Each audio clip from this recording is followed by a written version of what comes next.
This is Darren from Danger by Degrees. During the course of these videos, we've talked about Kyo Ani. Here are the numbers again. 33 lives were lost, 36 people were wounded. It was the worst mass murder, if you will, in Japan since World War II. We're talking about an event so horrific that it could have killed one of the shining stars, the company that everybody in the animation industry always refers to. Kyo Ani is the gold standard by which a company that pays its employees well, makes sure that they have make a living wage, they got benefits, they hire women in an industry that's very very famous for not hiring. They hire many people who generally come right out of school, and they will end up working for Kyo Ani for most of their working career. That's the kind of place that Kyo Ani is. It's a company that many people want to work for.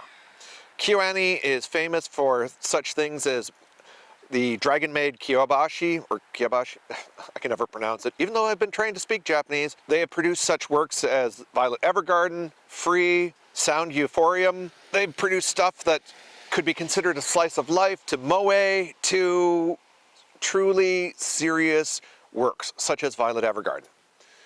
I'll always bring up Violet Evergarden because, as I say, it is one of my personal favorite animes of all time. Kyo Ani is known for their storytelling, they're known for their quality of art, they are known as the gold standard for a reason. In this series, we've talked about how mental health contributed to this.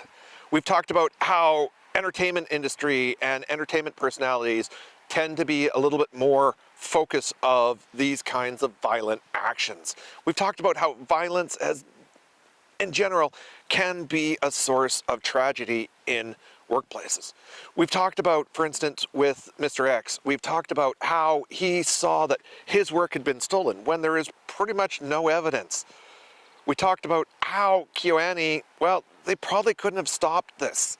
We talked about how the design of Kyo Ani's workplace helped contribute in a certain degree to the higher death toll.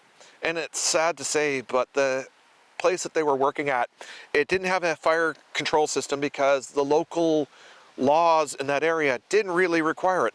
The way that the workshop was designed, the way that their animation studio was designed, is that literally once that fire started, people either had to jump out windows to escape or get to the roof. And a lot of the people that ended up unfortunately dying were overcome by smoke inhalation, and basically where they died, there was no chance that they would have survived.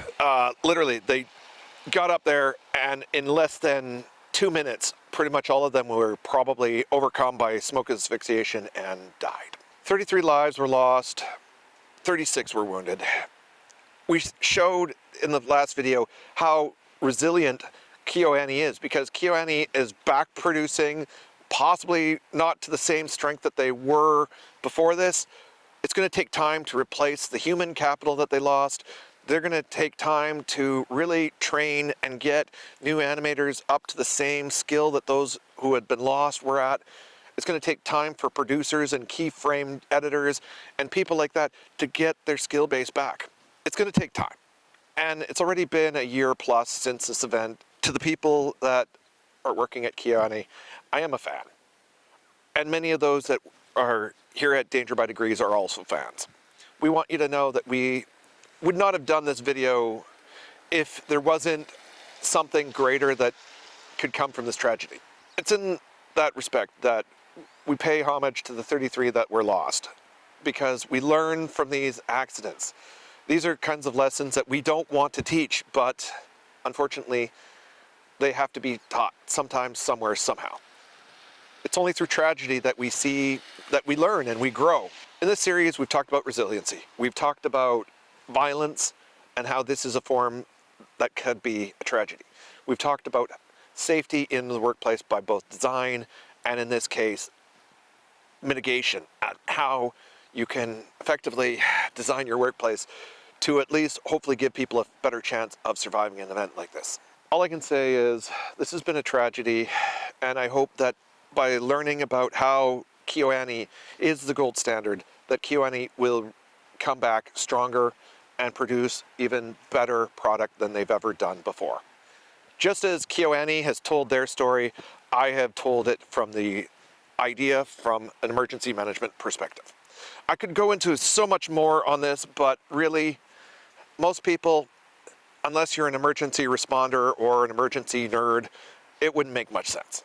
So I try to keep things brief but informative, and I hope that you've learned something. This is Danger by Degrees, and we are on YouTube, we're on DTube, we're on Facebook, we're on Blogger, and we're on LinkedIn.